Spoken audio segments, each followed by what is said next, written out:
साबिक वजीर आला खैबर पख्तूनख्वा परवेज खटक ने कहा है कि पाकिस्तान का सबसे झूठा शख्स बानी पीटीआई है। हमसे कोई गलती नहीं हुई, गलती इस कौम से हुई है। मेरी कोई पार्टी नहीं, मेरी पार्टी इस मुल्क के अवाम है। मां की शरीफ नौशहरा में जलसा से खिताब करते हुए परवेज खटक ने सवाल करते हुए कहा कि पीटीआई के 1 साल दूर हुकूमत में कौन से काम हुए हैं। इन्होंने कहा कि अवाम बहुत तकलीफ में है, नौजवानों को रोजगार की जरूरत है। मुझे पूरे मुल्क में इज्जत दी जाती है।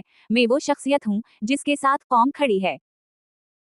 साबिक वजीर आला ने कहा कि मैं बहुत जल्द एक किताब लिखने जा रहा हूँ। किताब में इस मुल्क के साथ जो कुछ हो रहा है वो सब लिखूंगा, सारे हकायक अवाम के सामने लाऊंगा। परवेज खटक का कहना था कि मैंने जिला नौशहरा में तरक्याती कामों का जाल बछाया, जरी जमीनों के लिए ट्यूबवेल के जाल बिछाए, गांव-गांव अस्पताल, मसाजिद, स्कूल्स और सड़कें बनाएं। इलावा अजीज साबिक वजीर आला खैबर पख्तूनख्वा परवेज खटक ने JUIF में शमूलियत के हवाले से चलने वाली खबरों की तरदीद कर दी।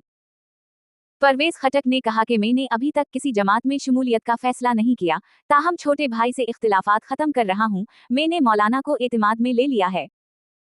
इन्होंने कहा कि गुज़श्ता दिनों मौलाना फजल अल रहमान से सिर्फ मामूल की मुलाकात हुई थी। मैं फी अलहाल आज़ाद हैसियत से जलसा कर रहा हूँ।